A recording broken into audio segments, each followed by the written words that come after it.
What's going on? It's time for another episode of Too Hard for the Radio, transmitting from the future free state of Greater Idaho. I am the one-armed madman, and with me today we've got Paul Fleming. Paul, how we doing? Pleasure to have you. Pleasure to meet you. Looking forward to speaking with you. Going on, Nick? Great to Ah, be here. not too much. Just getting by. Starting to get cold up here in Idaho, and you know, it's one of those things where sometimes I wish I took a job in Florida instead of in Idaho and North Dakota, which got me up here.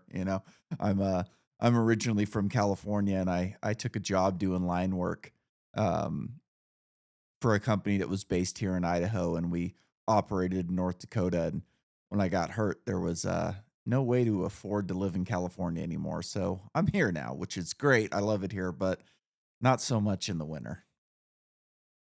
Well, I hear there's no humidity in Idaho, Nope, not so you really. got that. You got that going for you. I actually don't mind the humidity all that much. I lived in Maui for a year, and it didn't bother me as much as I figured it would. I grew up racing dirt bikes, and got really used to the heat because Northern California is really hot, and I lived in Southern California for a few years after I graduated high school, and just did a lot of dirt bike racing in the heat. And you're wearing full gear and chest protectors and knee braces and boots and all that stuff when it's 110 degrees out, so you kind of get used to the heat. We used to do a race up in Washington every year, and like, it was southern Washington. It was like right outside of Portland, and it was nice and cool up there, man. And I remember that one of the years that I was up there, it was like, I don't know, 85, 88 degrees, something like that. And all the locals were just freaking out over the heat. And all the us Californians are like, oh, this is great. We're gonna destroy you guys because you're all pansies and you can't handle the heat. I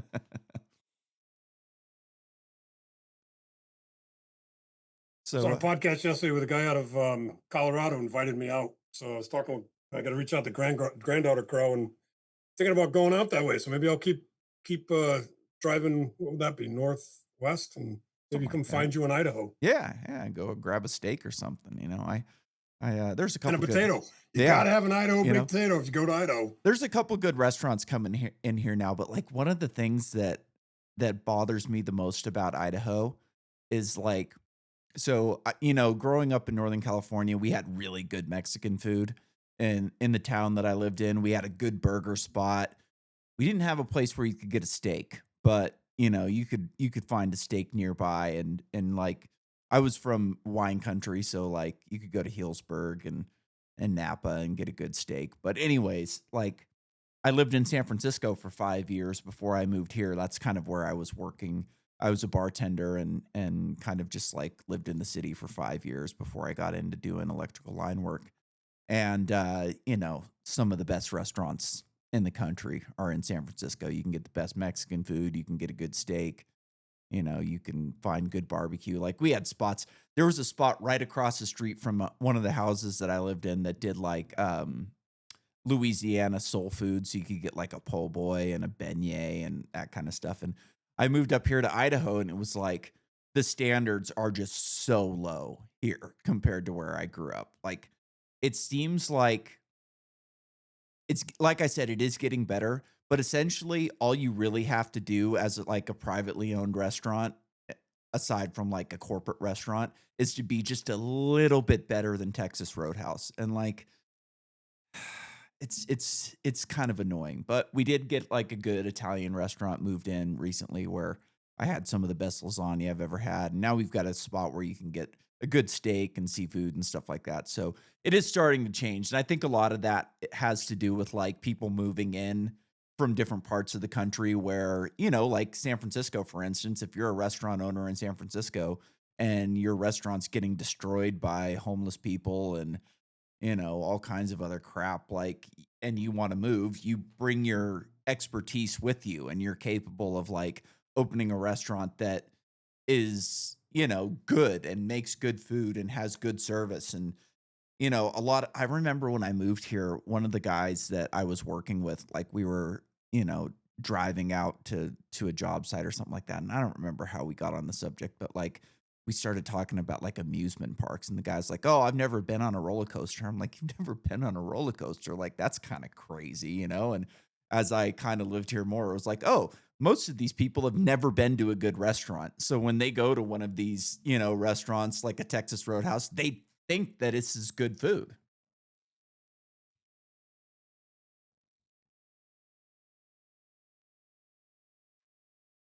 Oh, why don't you tell us a little bit about yourself, and then we'll, get into your books. Well, I own a restaurant Oh, and I'm looking for a perfect. food critic. No, I'm kidding. I was going to go off on that and see if I could worm my way under your skin a little bit, Yeah, go for it, man. but no, no, I don't. I don't own a restaurant. Just playing with you. Yeah. Just playing with you. So I'm not real good about kind of giving my own intro, but you know, I've banged a rock or two here and there. Yeah, right on. Sounds good. Yeah, I've been around the block myself. A lot of different jobs, a lot of different things going in. So clearly, you were in the Navy for a while. Were you a Yeah. career Navy guy, or A what? were you career Navy, or did you just do like a short No, time? How that did that my go? well, I'm retired. I'm retired Navy, but I'm retired by injury. They retired me after my 6 year pitch. They ran me over a couple times with a submarine and Oh, nice. tried to kill me a couple times. Didn't take. So you know, between the mental and the physical, it kind of took its toll. Yeah. And No. they discharged me to VA after my enlistment, and it's been nothing but an uphill battle ever since, right? As they Oh, say, I you know know. all about So that. I got electrocuted working on power lines, and the doctors that I had called it a catastrophic unsurvivable injury, but I'm too stubborn to die. So here we are, right? yeah, I'd like to say I'm too stubborn to die, but I think there's some other plans for me out there. So you Yeah, know, I agree. Navy and a few others couldn't kill me. You know, here I am, right? Yeah. When I got hurt, like growing up riding dirt bikes, I would go, get hurt and go to the doctor, and they'd patch me up, and I'd be back on, cutting a cast off with a hacksaw or a jigsaw a couple weeks later, and I'd be back out on the bike again. And I kind of just like, didn't really worry about injuries too much. Like I've, known people that have, What are people like walking around with half an arm? it's not too bad. A lot of times you get side eyes, and people get scared to like ask you what happened and stuff like that, which I think is dumb. Like I don't mind telling people what happened. A lot of times I'll make up stories just to like have fun with people, shark attacks, or, you know, got it caught in, Alligator. yeah, alligator, or like anything we possibly can. So I was in Florida fishing. Yeah. This 19-foot alligator came flying out of the air, out of the water. Exactly. It was brutal. Exactly. But I saved the fish. I lost my arm, but I saved. That's The a reason good the one. reason I ask is one of the things that I do a lot of work with vets. Have been for a long time, Mhm. and one of the toughest things for a vet is people who start asking, "What happened to you?" Or Yeah. "Did you kill anybody?" Or "Why did they discharge you?" Or it takes time to understand it. When you do, you kind of get over it. But the thing where people will approach you and try to put their hands on you, right? Like grab it for you, grab your arm. Yeah. It's like, oh, what happened? Or it's like, dude, what? Don't touch me. You Yeah. know. But the thing is that people are afraid. You said it. And you're spot on. They don't know how to act, and they don't know how to not react, right? Yeah. Instead of just going, all right, it's a dude with one arm, Yeah. and just And kind of going about life. They want to show you or me or guys who've been injured empathy, right? Or sympathy, which is it, right? same thing. Does it matter? Yeah. But I've had to train a lot of vets that when people are looking at you, they're not looking at you because they're thinking about how they're going to kill you, right? They're thinking about you with empathy and remorse and respect, not what you're thinking. 'Cause again, you stare at a vet, especially a combat vet. You stare at a vet. That's like going into the wild and eyeballing a gorilla. Yeah. right? I That's and not a wise move, yeah, you and, know? like, I And wasn't in the civilians, military, but I get the same thing, like, I was kind of a low life for the early and mid part of my 20s, and same thing, like, if people look at your if you're dealing in shady, underground, illegal activity and people are giving you the wrong look, like, you immediately feel it. Like, it's not just something that you see, it's like you feel it in your whole body. It's like, "Oh, this guy's looking at me for the wrong reasons," and luckily for me, like, I'm 6'3", 200 pounds, and people don't really mess with me very much because for all they know, I was a SEAL or somebody like you, and it's like, that guy might only have one hand, but I still wouldn't wanna mess with a one-handed SEAL. yeah. Yeah, people are funny. People are funny, but it's a long road when you're dealing with lifetime length injuries. Yeah. But again, people just want to be left alone, and Yeah. that's one thing I try to tell civilians. It's like just leave them alone, leave us alone. Yeah. Okay, if you want to say something, just tip your hat. It's all it's needed. Yeah. You don't My have to come up and say thank you for your service. I'm not saying don't. Okay, I'm just saying just a head bob is fine. yeah. Just a Tip just an acknowledgement. tip the It's all hat a good. bit. Tip of the hat. Yeah. It's all good, Yeah. right? I, You don't we don't need people coming up and I mean, vets don't talk about their experiences, period. And that's been my mission statement with these books that I've been writing, right? Is to get people to write books. Okay. Don Dunn, I don't know if you bumped into him or not, but he just wrote a book that I had to call him up and say, is this real or is this fiction? Did you make this up or is this what you're seeing? Okay. Because I see a lot of the spirit world, so I'm fully engaged in that piece. I didn't know Don was. It turns out he isn't, but he wrote a book that describes, from my vantage point, exactly what I see when I look at people and see darkness or evil or other spirits floating around them.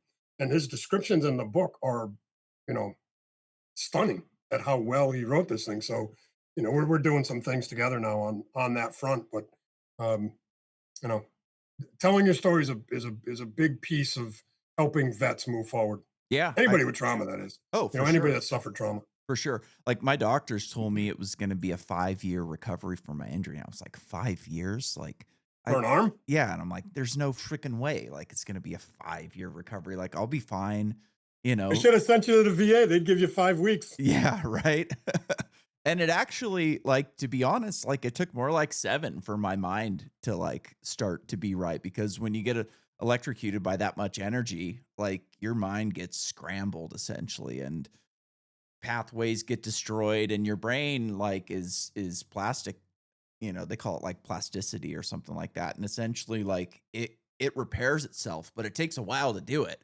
So when you've got, like, an injured pathway, it'll create a new one. It's like, if you've got a rock slide around a road or something like that, and it gets destroyed to the point where you can't rebuild it or you can't clear out the rocks and just allow people to drive on it anymore, you've gotta build, a different route around this rock slide, and that takes time to do, and, like, for a while, like, things were weird. My vision went to shit for a little while, like, and then got better again, which was crazy. All my teeth fell out, which, I didn't have great teeth before I got hurt, but they weren't all falling out, and it was weird, and, yes, I did find a couple medications that helped me out quite a bit, but after about, like, 7 years, like, things just started to be clear again, and I wasn't, like, as erratic, and I was pretty, like, short fused there for a few years where if something pissed me off, I was just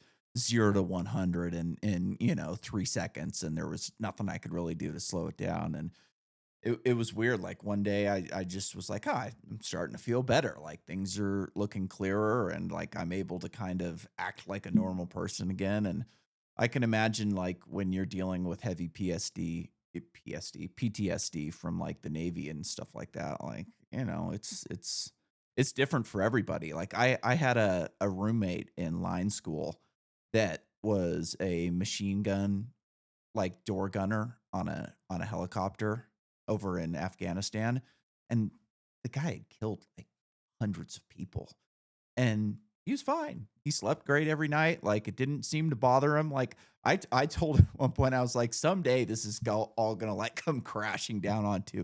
It has to, but I don't know, like, there was other guys that I went to school with that were all jacked up from it and didn't wanna talk about it, and, I'm not I'm like you, I just kinda leave people alone, but there was certain people at the school that wanted to ask questions, and there was other people that wanted to, talk about their service every chance they possibly got, and it was an interesting I hadn't really been around, like, a lot of, retired military personnel in my life, so it was an interesting thing, like, seeing how the different people reacted to it differently. Yeah, I'm a little surprised about guys um, running his mouth. I very rarely have ever bumped into one of them. It Matter of turned fact, I out don't he think was I ever have. a construction worker. He was always running his mouth, and turned out he just did construction. He didn't never saw any action, never did anything crazy, and, like, So he was full of shit. yeah, he was full of shit, and that's why he was running his mouth, you know? Yeah. Yeah, I've never heard anybody brag about uh, taking other lives. No, I just never have. yeah. And that goes back, my both my grandfathers were in World War II. My uncle was one of the first SEAL units in Vietnam in the early '60s. Did two tours, including playing in Laos. So I mean, I've been around this stuff for my entire existence. I just never heard anybody. I've never heard anybody talk like that. Yeah, it's, That nobody that has actually, you know, been around any of this stuff. yeah, I mean, I You know? couldn't imagine, like, anyways, we don't have to Yeah, talk too much about that, like, yeah. um, tell me about, some of this paranormal stuff, like, when did this start for you?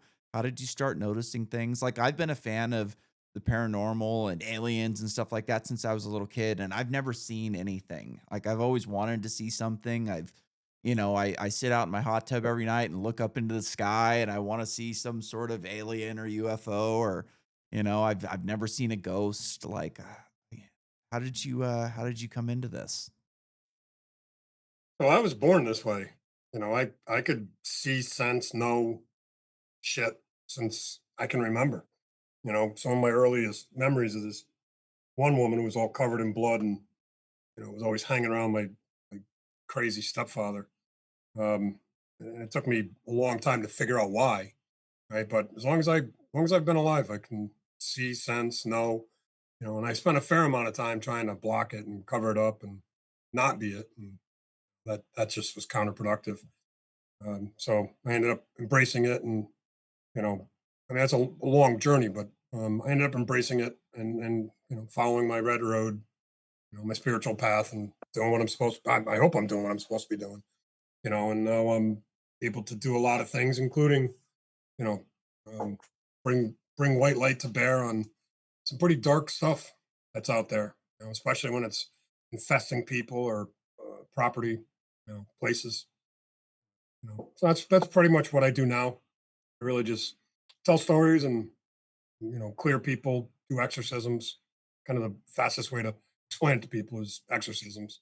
But none of the pea soup spitting out kind of stuff. Matter of fact, guy I was talking to a couple days ago was telling me about he was a cop and they had a possessed uh, person they had to deal with. I mean, and he was telling me about it, and I mean, I'm understanding what he's saying, but he'd ask me, he says, "So what do you do?" I said, "I'm the guy that you call when that guy's wife or parents have said we got a problem. I'm the guy they bring in. But So, how do you been do this way it? my whole life. How do you do it? Is this, like, something where you grab your cross and you start, asking God to purge this demon from this innocent person's Yeah, body? Or yeah, yeah. I mean, that's part of it. I mean, I don't run around going, yeah. die demon. That's it's not really my style. But everyone is different. Okay, but it all has the same foundation. You got to be. I've got to be protected. I've got to have all the right stuff around me.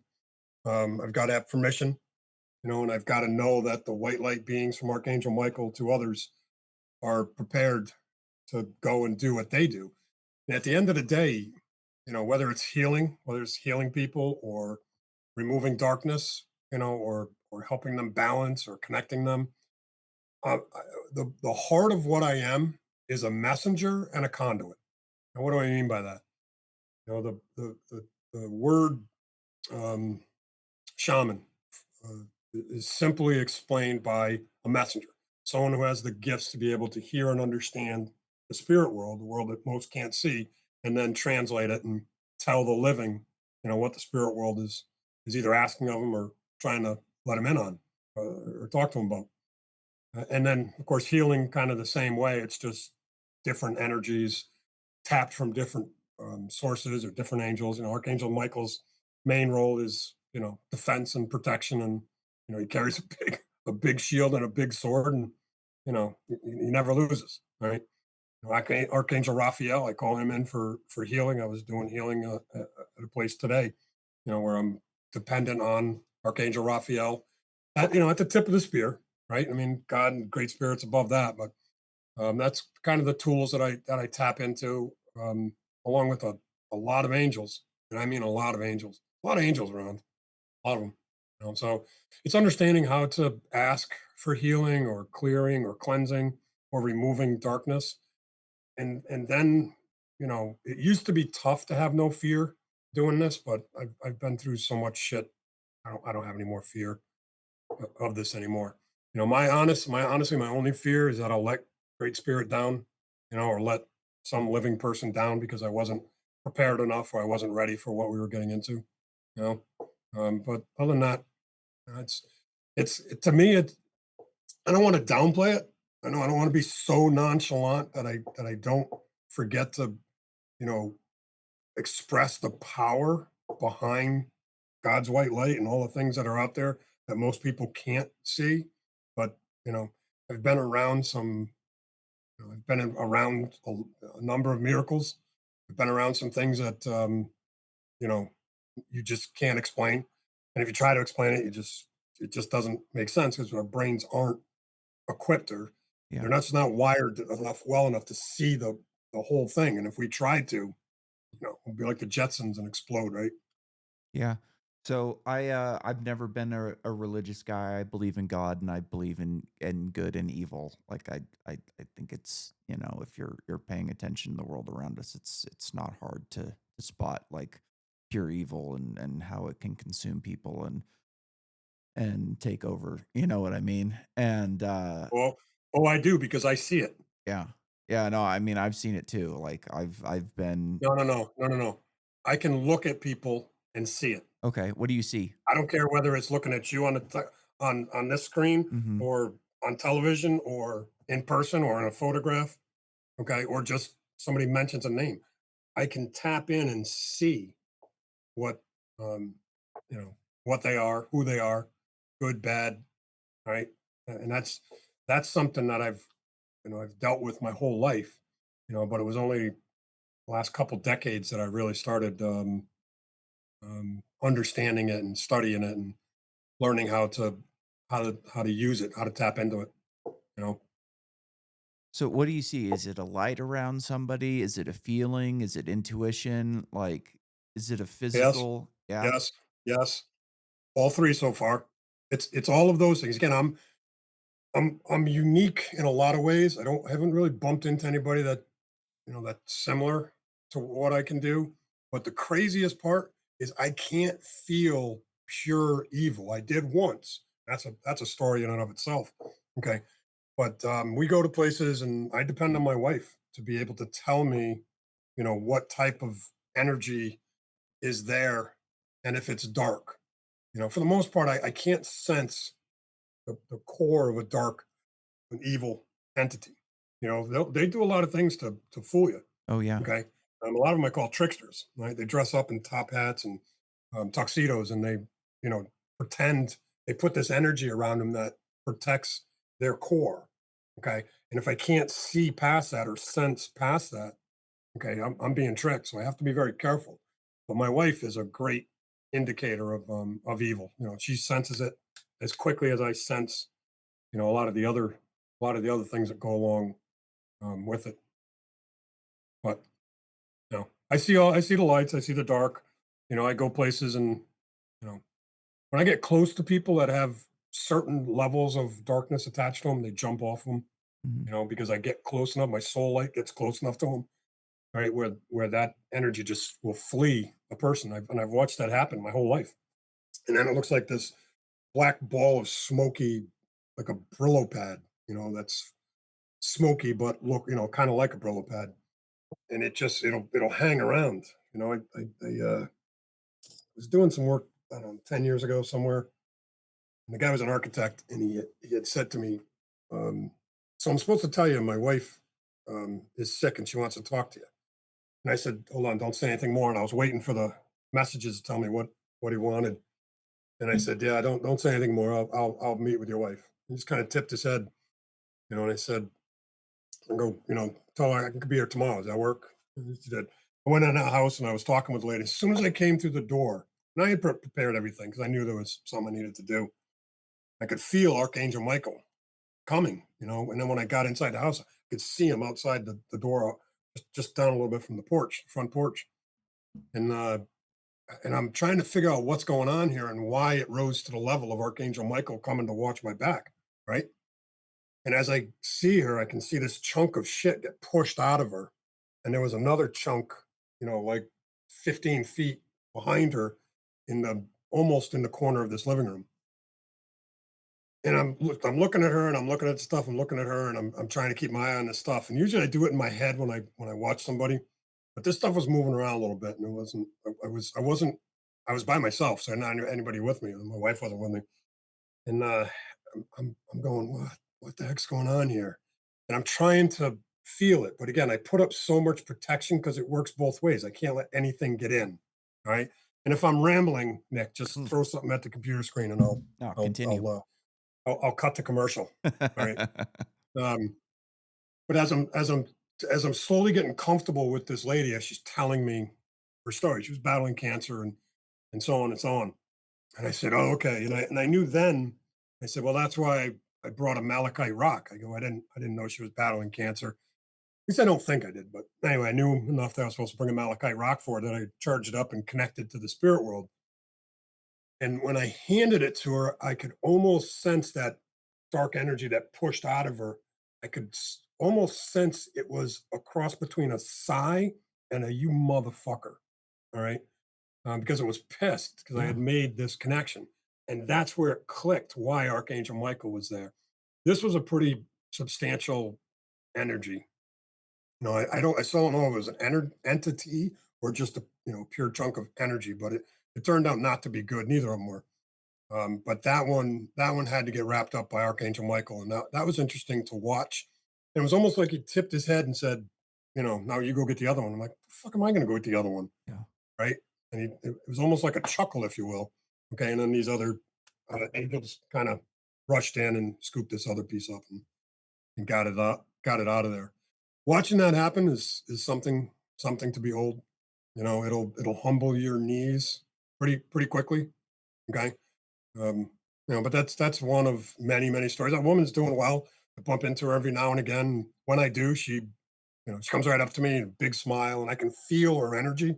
And so far she's out battled cancer. And again, what I didn't say was after we cleared that stuff out, I did some healing work on her and connected her to the right folks and gave her a rock. And when she sees me, she says, every morning I get up, look at that right rock, I connect with this, the healers and the angels and so on. And every night before I go to bed, so there's a lot to what I do, and I've done hundreds of podcasts, and I've probably only told the same story over a few times. Yeah. There's just so many things out there that I've done, and more things that I've got to do. So is this something that like you think you were chosen to do, or is this something that everybody's capable of doing and only a few people are willing to embrace it and maybe not block it out? Yeah. So first and foremost, yes, everybody has the ability to do what I do. Okay, you just have to do the work, like everything else in life, right? And yes, there are those of us that are here in this lifetime with specific, you know, parameters, if you will, as to what we're here to do. So Archangel Michael, that's such an interesting thing. I read a lot of sci-fi, and I read a book recently that explained angels away as aliens that ancient people had come in contact with, and didn't have any frame of reference for what aliens were, so they kind of just explained them away as aliens, which I thought was kind of lame. Like, it seems like there's a whole lot more to it than that. So what do you kind of think is going on with like angels and demons? Are these, you know, previously humans? Are they something else? Is there a spirit world that they come from that we're not capable of comprehending at this point? What do you think's going on there? So the last part first, not while we're walking this earth plane. When we die, we'll understand. Okay, we knew before we came here in this lifetime, and we'll know again once our soul leaves this body, assuming you're smart enough not to surrender it Uh-huh. to the darkness. Okay, angels are a um, are made by God by Great Spirit. Okay, they are a white light being. Okay, um, they are not aliens, right? They are truly here to help us, right? Every living person has a guardian angel, a gatekeeper. Okay, now not to confuse things.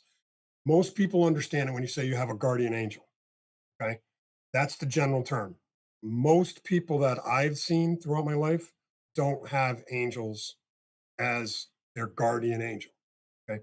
In its most general sense, when we come here, we have one spirit guide that's with us from the day, our soul is in our body until roughly 72 hours after our, body dies and our soul has left, our spirit and soul have left the body. Again, spirit is one thing, soul is a different thing. Okay. Um, for the people that have angels as, protectors or guides, those are people that have access to some serious power. Okay, some serious God power. Now, that doesn't mean those people can just get up in the morning, grab a stick, and say, "I'm going to go raise hell." It doesn't work that way. Okay, but angels are, there's a hierarchy in the angel system. For simplicity, archangels overrule or powerful, much powerful than a regular everyday angel, right? And then there's Metatron, and then God, and so on. But when you talk about aliens, listen, I've seen some aliens, okay, and I've actually have one alien that comes in and does some healing, right? That took a little getting used to, but not in a bad way because I've seen so much stuff. The simplest way to say to people what I've seen, go to an old Gothic Catholic church, something built before the 1900s. Okay, especially something built in the 14th, 15th, or 16th century. Okay, and you see all these gargoyles and these Yeah. distorted faces and all of that, right? And these werewolves, or not werewolves, but crap, can't think of the name right now, but gargoyles. Yeah. Okay, the first gargoyle I saw with my own eyes, with my own head, was sitting on my roof outside of my house some years ago. Right, and I'm like, what the fuck? Okay. And I could see that it wasn't a malevolent or dark energy. And it took, it's probably 20, 30 years ago now. Anyway, so, I did the work. I called some folks that mentored me and so on. They said, those things are there to protect you, stupid. That's why you see them on all these churches. I'm like, are you kidding me? I'm like, no. All that stuff in those churches, those for the most part are truly on the white light side of things. And they're meant to scare off the darkness. Okay. I'm like, oh, well, that makes sense. So I always wondered why the Templars, for example, would go to such lengths to create these, unbelievably beautiful structures. And they adorn them with, the craziest stuff. Now I understand. Yeah. I've always felt that like we don't give our ancestors enough credit for how smart and capable they were. kind of when you're in school, they kind of hand wave away a lot of this stuff as, oh, these people were just superstitious and they didn't understand science and the real world and blah blah blah blah blah. And after I got hurt, I ended up going to college for a couple years as like my retraining from workers comp. And one of the only interesting class I took was on, like, the ancient Greeks, and it was like, we read plays that were essentially about, fate versus free will and good versus evil and what rights are and all of this stuff, and you read it and you're like, "Man, this was written 2,000 years ago, and these people had it figured out," like, figured out a lot more than most people that I know in the world today. And like, I kind of feel like that technology has robbed a lot of things from us. So like when I moved to Southern California when I was a kid,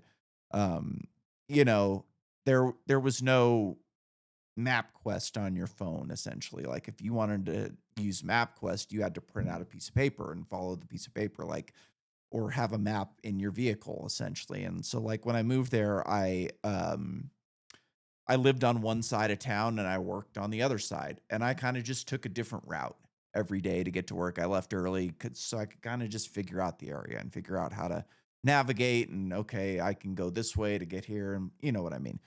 And now, like, I've lived in Idaho for 10 years now, and I still barely know my way around around here because I'm so, like, used to using the phone for directions at this point, and, like so that was a long way of getting to this question, like, do you think that ancient people were more tapped in to this energy, to these beings, to this fight of good and evil than we are today? Yeah, make no mistake about it. We are in a spiritual war that is going to end with 1,000 years of peace, as the Bible says. Okay, but the nations at war. I mean, it's all. I mean, it wouldn't shock me if the world imploded tomorrow, and but it's here. We're in a true and have been in a true spiritual battle, one that hasn't been seen in 1,000 years. Last time it was like this, 1,200 years, right? Last time it was like this is when the Muslims in the late 1000, right, had moved halfway through Spain and were coming up into Europe, right? And they were taking over the world. And that's where the Templars came into place and the Crusades got started because of the Muslims trying to occupy all of the European continent, Africa, and so on. Okay. Few people understand that, right? The people that don't understand it are also the people that say, Jesus was a Muslim. It's like, well, Muhammad came around in, well, 500 years after Christ. So somebody's got to explain that to me, right? But the holy war, the fight of good and evil, has been ebbing and flowing for thousands of years. Do I think 2,000 years ago these guys had their shit wired a lot tighter than we do? Absolutely. 3,000 years, 4,000 years? Yeah, I do. I really do. I think that once, these holy wars started with the Muslims and the Christians and the Jews, and this unbelievable insanity that's just chasing the globe. All it's done is take humanity backwards, right?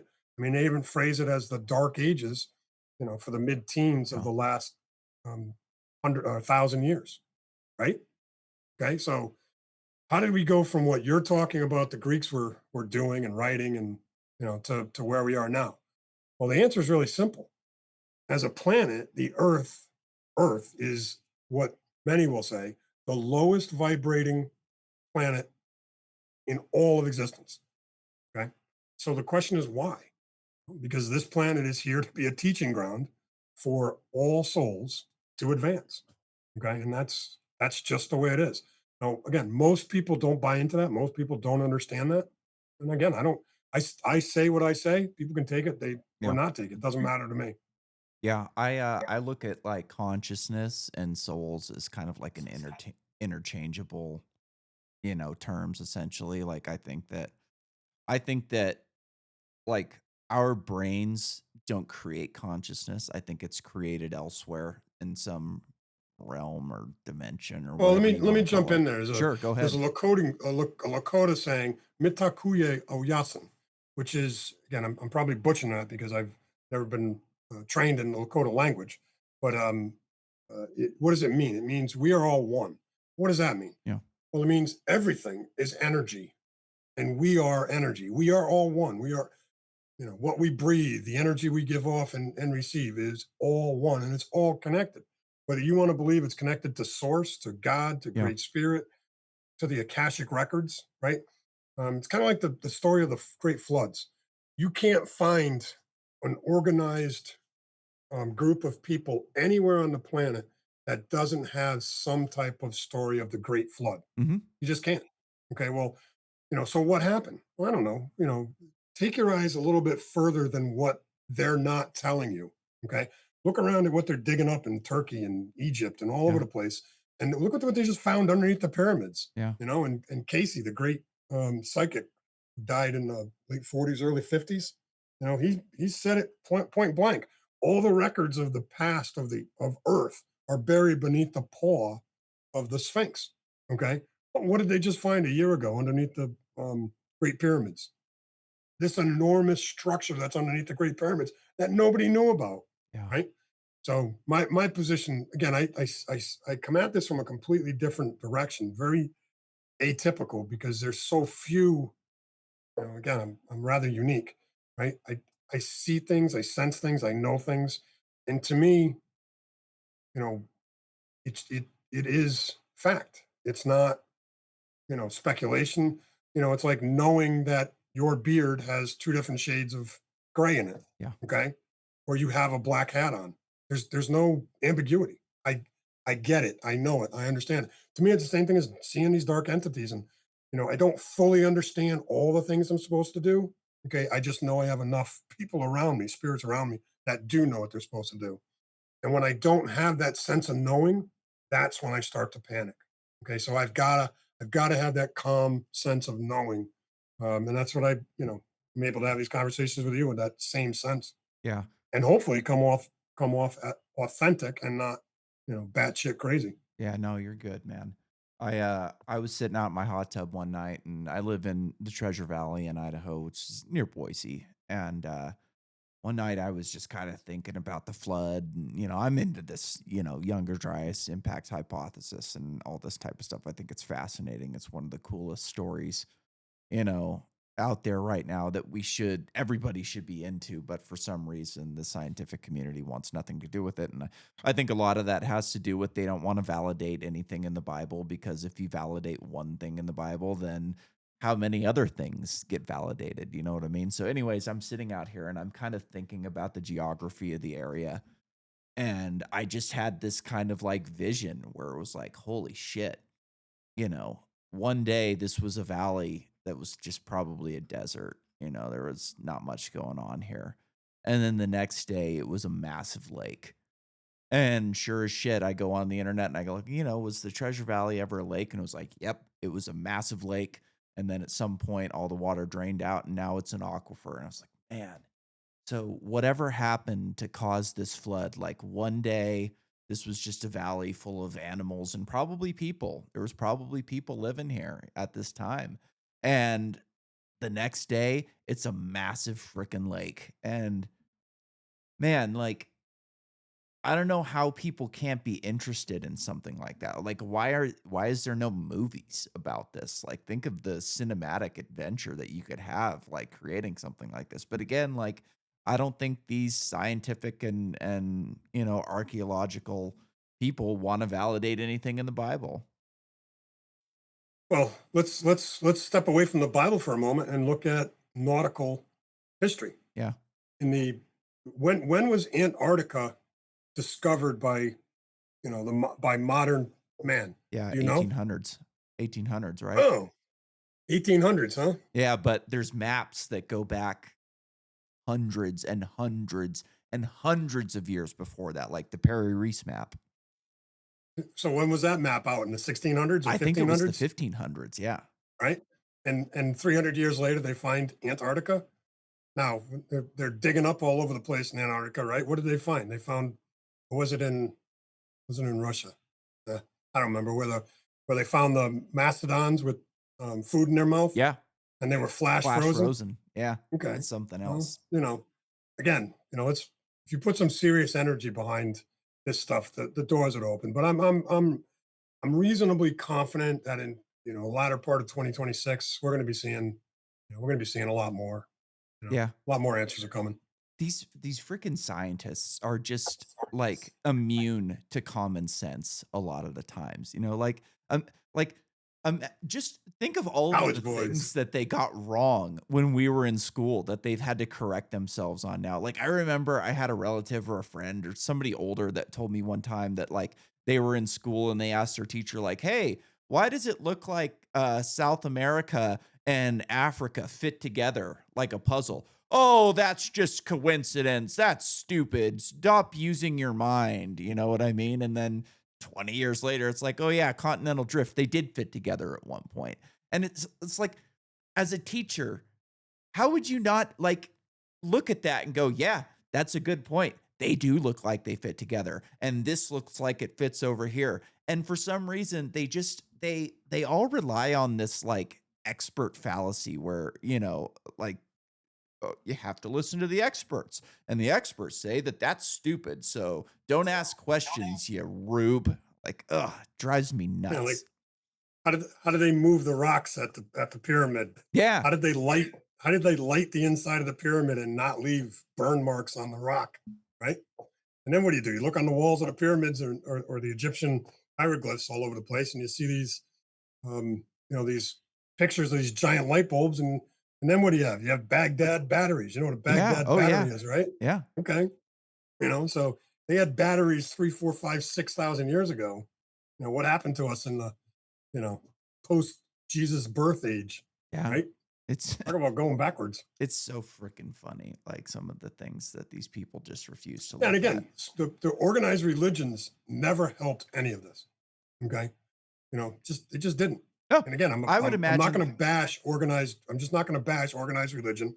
Yeah, I'm not going to do it because it's very helpful to those who Again, I was in an organized church today. Yeah, Okay, if you strip out all the power, all the money, all the politics, and break it down, then you have true religion. But yeah.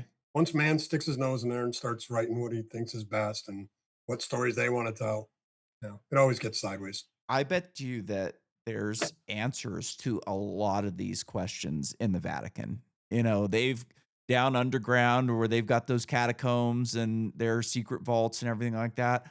I would bet money that there's answers to a lot of these questions. Like the Library of Alexandria got burned down. I don't think that, like, I would imagine that whoever, I don't know the exact story about the Library of Alexandria, but whoever burned that cleared it out first, That was and post Crusades, yeah, right? yeah, and I would imagine they cleared out and took all of the and then you go to, like, Plato, where Plato talks about Atlantis, like, you I like in that class that I took about Greek mythology and fate and all that stuff, like they talked a lot about Plato and they believed like everything that Plato said was legit until you get to Atlantis. And then, well, that was just an analogy or a fable that he used to teach. It's like, well, wait a minute. Everything else that he taught was legit. Like you can all, even you scholars admit that like 99.99% of the stuff that he talked about was completely true, but this one thing is bullshit. Like, come on. Listen, I tell some stories on these podcasts that makes people's toenails clip themselves. Okay, it's hard to believe, but I don't tell stories and elaborate or exaggerate on them. Okay, I tell people what I've seen, what I've done, and what I've been around. Okay, so if a scientist came along and said, took anything of what I said, they would, 110% of it they would discount. Okay, Yeah, right? Why?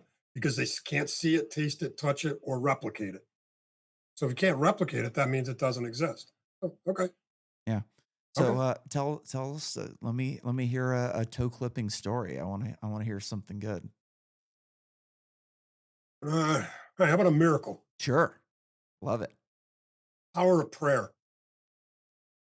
So this guy was in the Navy. Got hired by my wife's construction company, and guy was a sub sailor.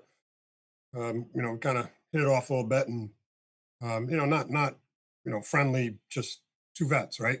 He was a kid, and I was probably early 50s then, I reckon.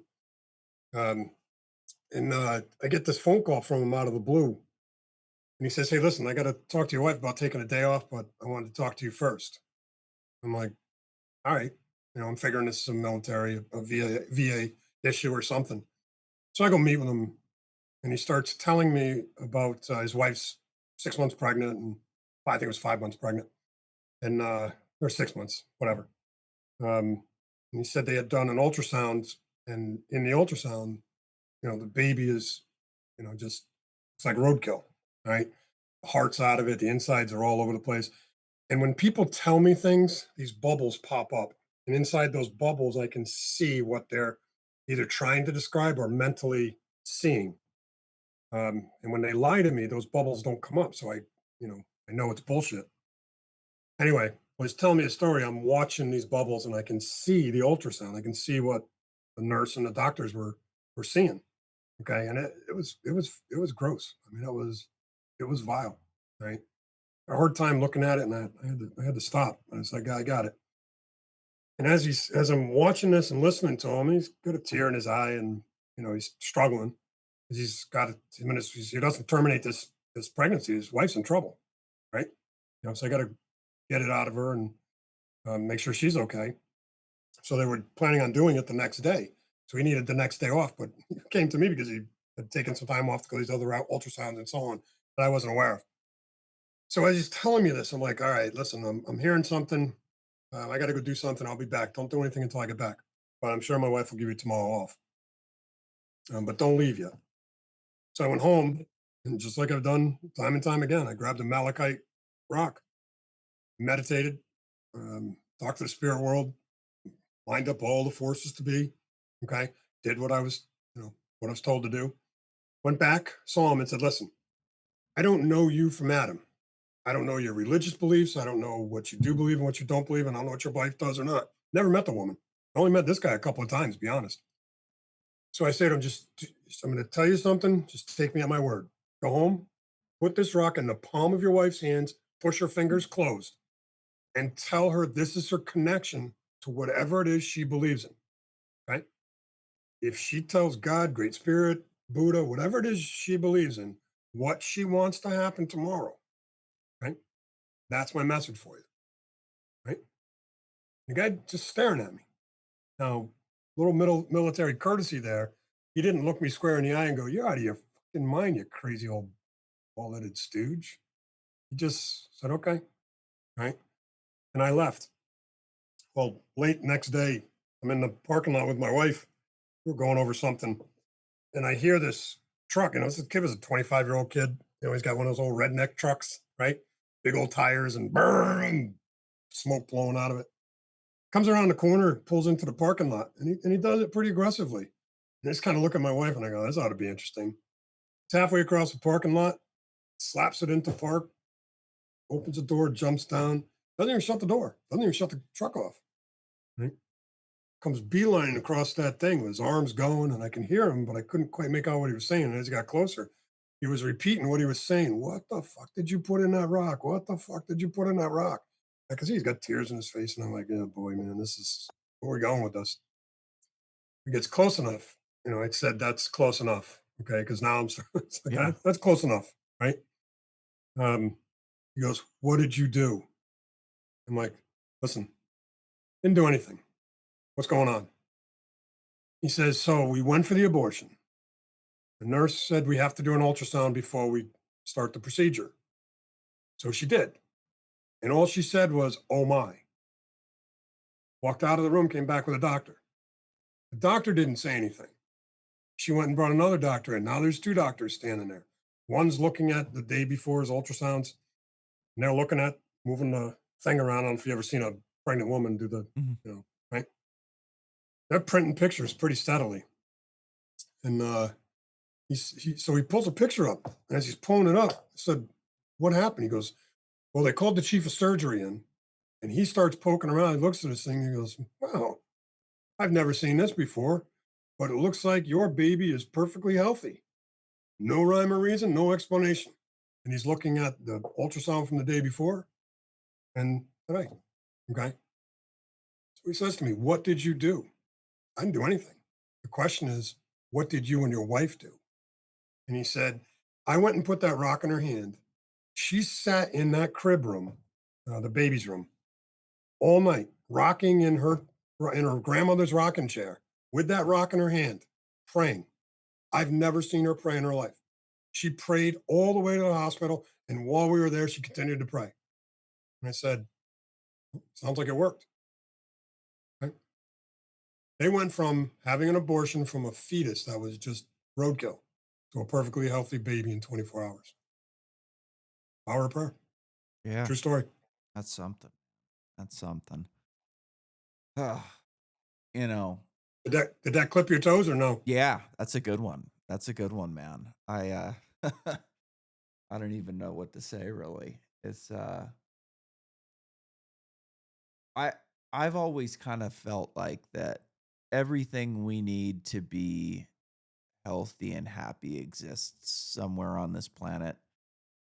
And I think modern medicine and doctors and pharmaceutical companies are far more concerned with like keeping us sick and barely alive so they can, rake as much money out of us as they possibly can instead of Well, looking let's to. say I don't agree with you. Yeah, Okay. yeah.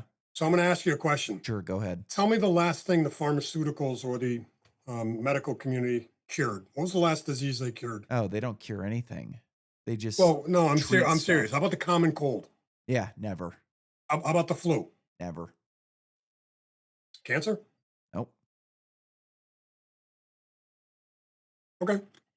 Now, when I was a kid, I think you got three shots: polio, rubella, and something else. Yeah. Okay. Now they have 72 shots, and they wonder why things are going the way they're going. Yeah. Right. I You watch know, a ever since the United States government went after Rockefeller and made him break up Standard Oil, he's the guy that destroyed all the holistic healing. And he did it by a brilliant move with Congress. Congress now will just, downplay and belittle anything that isn't made of petroleum. Okay. And that's the whole pharmaceutical industry is petroleum. You know, I'm around. I read Chief Foolscrow's books. Okay, fascinated by that man. I mean, he lived to be 99. He's dead. He's been dead for 30 years. But he was a Lakota healer, right? And that guy's books. His last book was he wouldn't let it be published until after he died. But I've studied a lot of his work and a lot of how he does his work, and it is fascinating stuff. And I'm ass deep in that. Nowhere near his level, but um, you know, um, it's amazing how much he healed by listening to the spirit world and finding the right herbs and medicines that the spirit world pointed him in. Okay. yeah. I I mean, it seems like the more money they throw at something, the worse it gets, essentially, You mean the because VA? any the VA, Do you workers do you know comp, that like there are I how dealt many? with workers comp for 8 years. Like it is one of the most evil and corrupt corporate, organizations that I have ever dealt with in my life. Like the woman who I dealt with on a weekly basis was just one of the worst and most infuriating people, like, I have ever spoke to in my life, and, like, her whole goal was to get me off of workers' comp as fast as possible because she got a bonus the quicker and, the least amount of money they can throw at you. I found at one point, like so I wanted to get a hand, like a prosthetic robotic hand, right? Because I lost my hand working on a power line, I should get a robotic hand, that's what's out there. I had to go through so much shit to get a hand, and I finally got one. And after I finally got it, my lawyer told me, like, "I'm absolutely amazed that you got this thing, and the only reason you got it was because workers' comp made a mistake, and you are the first person in the history of North Dakota workers' comp to get a prosthetic hand. They haven't given one out before." That's crazy. and they make enough, like, they pay out enough in dividends every year to give every amputee in this country a prosthetic hand, but instead it goes to Halliburton and, all these other fucking big companies that just wanna destroy their workers. Yeah, it's something. Spend some time at the VA. I'm sure it's just as bad and worse. I mean, I think it's Oh disgusting no. what they do to Oh veterans in this no. country, you know? Oh no. When you have 50 veterans a day committing suicide Yeah. and the second largest federal agency ever in existence, 480,000 employees to take care of what? 4 or 5 million vets. That's like an 8-to-1 ratio, Yeah. and they still can't take care of us. Yeah. Okay. That's that's the definition of insanity. Okay. If there was another organization on this planet that had a 50 plus suicide rate per day, okay, like if you had that for AIDS or pick it, right? Okay, 50 suicides a day. Somebody would be starting to pay attention. Oh, they'd shut it Why aren't down they doing it immediately. with our veterans? Yeah. Because they're stuck in a system. Okay, and then fill in the blanks again. Why I wrote this book, Date with Suicide. It dives into the whys. Why are veterans killing themselves? And I walk people through. I walk the reader through it. Yeah. And I mean, What it's like to be in the military, be discharged, be dumped into the VA, and then be cast into a world that you know no 20-year-old can possibly understand, yeah. let alone a 30-year-old. I mean, it took me a solid 10 years to get a handle on the VA, and then it took another 10 years to do enough to um, understand how to counter the VA. I mean, I swear to God, at one point in time, I had Secretary McDonald's personal cell phone number. Okay, that's how bad the suicide pandemic was. This was now probably 15 years ago. When I was part of Vet Force, I was one of 8 national elected members. I was one of the board members for the largest veterans entrepreneur task force in the country. And that clout, the clout of that organization got me access to a lot of powerful players. And this is before the suicide. This is where the VA was saying the suicide was 22 a day, and they still say that number is legitimate. It's not, but that's how far the leadership at VA, and I've dealt with them. The senior, I mean the true senior guys, have gone through to try and help vets, but the tape underneath them, all that red tape, all that bureaucratic bullshit is just it is suicide. As I say, the VA is PTSD. Period. Yeah. I mean, a lot of these kids who join the military, they're poor. The military recruits from the poorest areas in the country, and it's essentially a bribe, to get yourself out of poverty. They're shipped I overseas don't, to I don't, do. I don't, I don't agree with that, Nick. No? Okay. I don't agree with that. I just don't. I think that anybody at the age of 17 or 18, okay, you've got decisions to make. Which way you're going to go? What are your options? Go to work, go to college, or go in the military. What other options you got? What are the other options? Right?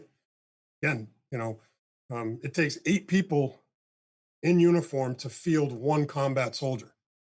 So the amount of veterans that are killing themselves, very few of them are combat soldiers. Okay. Again, I'm not singing the praises of the military because in 2023, under Congress's order, they released a report showing 36,000 formal complaints of sexual harassment, everything from gang rape to Yeah. just sexual innuendo. All right, but 36,000 and 2.5% of that was filed by males, and it was when I learned that um, male soldiers are being raped in the military and have been for a long time. That stunned me. But for someone like me, listen, I was as poor as it gets. I was homeless at 14 and in the military at 17. And it not only was one of the greatest things that ever happened to me, it offered me tremendous opportunities. I'd have never gone all the way around the world. I've seen 13 or 14 countries. Okay. I mean, I paid the price for it, but again, I've seen the Louvre, I've seen the Arc de Triomphe. I've been in no, most people don't know there's a museum at the upper part of the Arc de Triomphe, right? I was there. They were going to make that into an elephant, for God's sake. Thank God they didn't. That would look stupid, right? But You know, I believe that the 1% of this population that goes in the military goes in the military for the right reasons. A lot of these folks that, get tricked or get duped into going, they don't last very long. They tend not to make it past boot camp or past the next 3 month cycle.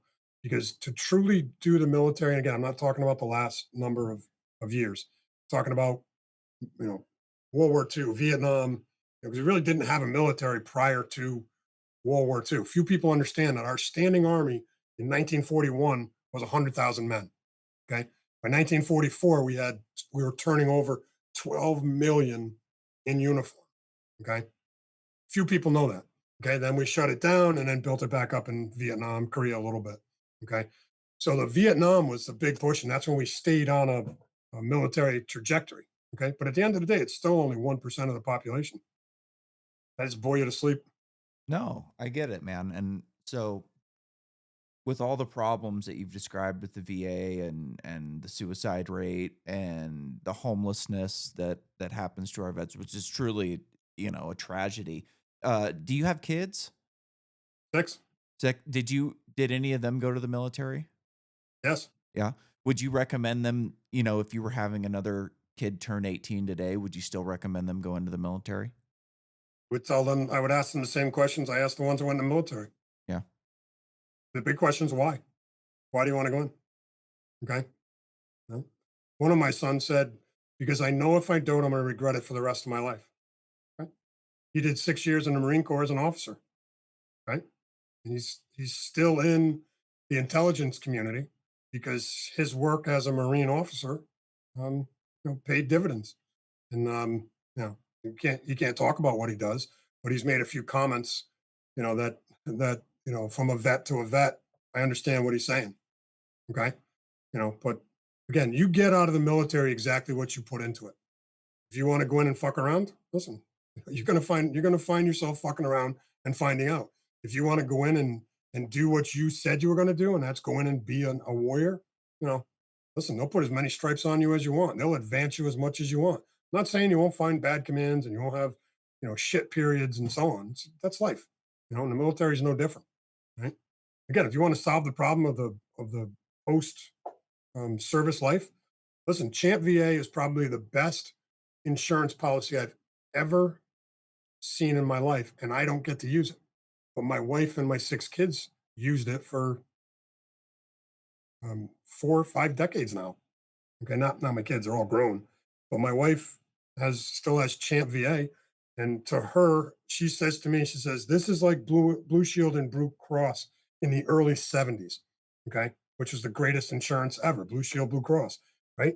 And when I say to her, I go, like when we were kids, and she says, "Yeah." And this started in the '90s, and it's been that way for that 4 decades, right? Okay, so if you want to solve that problem, look, get rid of the VA and let everybody have Champ VA. Right? Period. There's easy ways to solve this. Is it a problem that, you know, the military wants to solve or the government wants to solve, or is this Yeah, something right. that When you've got is by 450,000 design? people working inside the VA, right? I mean, and they're government employees. Okay. I have watched, what is this, my seventh or eighth Secretary of VA? I have watched each one of them fight in different ways to get things done. The most current Secretary of VA, I took my boot heel off of his neck because I see he's working hard to try and change not just the culture, okay, but the policies and so on. So can it get better? Of course. You got to cut out. You know, again, 480,000 VA employees, and there's only 20 million veterans in all of America. Okay, so just that math alone, you tell me what the ratio is. Oh, wait a minute. I've got to say one thing. Of that 20 million veterans, only about 3 to 5 million of them are engaged or registered with the Veterans Administration. That makes 3 quarters, anywhere from 2/3 to 3 quarters of all veterans have nothing to do with the VA. Can you imagine that? So that takes it down to, let's just say, 5 million veterans enrolled in the Veterans Administration, and you've got 500,000 employees to take care of them. Well, what's that ratio? 10 to 1. So if you could put one school teacher with 10 students, how do you think our educational system would do? Yeah, a whole lot So why better. can't we have, right? I mean, the scenario is, is a hypothetical based on real numbers. You're never going to have one veteran, one employee at the VA taking care of 10 veterans. That's not what I'm getting at. But you understand where I'm going with this.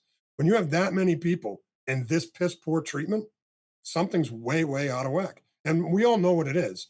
It just, you got to change the culture, and you got to be able to fire people. You got to get rid of lazy people and people that don't do the work and people that are douchebags. And there are so many people that go in the military to hide. There are so many people that go in the government work to hide. Okay. And when they get called out, they don't like it. Yeah. There's no incentive in government work to do a great Oh, job, there's to go the over and incentive is above. like you had said about the bonuses in the insurance Yeah. companies. As God is my witness, the secretary told me, she says, I've been here for 3 months and they handed me a $1,500 bonus. Okay. And I thought that it would be criminal for me to take that money. So I refused it and they blackballed me. Okay. Because she wouldn't take the money. I said, okay. So I checked with Rick Weidman, who was #2 at the Vietnam Veterans of America. Vietnam Veterans of America is the largest veterans organization in the world, period. It's got the most applicants. And it'll get surpassed here in a few years by the new wave of veterans. But he made it clear to me that the VA takes money, and under a super constitutional setup, they peel this money off and spend it however they see fit. And Congress has been trying to rein it in for decades, and they never have been able to. And that's where the bonuses come in. Yeah. I mean, it's crazy. I spent 10 years investigating frauds inside the service disabled veteran owned program. Okay. I've testified at one guy that went to prison for 30 months, another guy, two guys went to jail for a little over a year. I testified at their sentencing. You know? So Yeah, I mean, anyway, these government that's my podium employees here. at workers' comp and at the VA, they get bonuses for, you know, spending as least amount of money as possible on each, person that they're dealing with. Meanwhile, we're sending billions of dollars to other countries for absolute bullshit. It's disgusting, you know? They really just kick our citizens to the curb in favor of people that don't even like the United States, that would. Yeah. It's something. We could complain Yeah. about this forever, I'm sure. But Yeah. anyways, Paul, it was great talking with you. It was nice to meet you. Tell people where they can go buy your books. Yeah, so I've got a number of books. The best way to get it is on Amazon. I write under two pen names, D. Paul and D. Paul Fleming.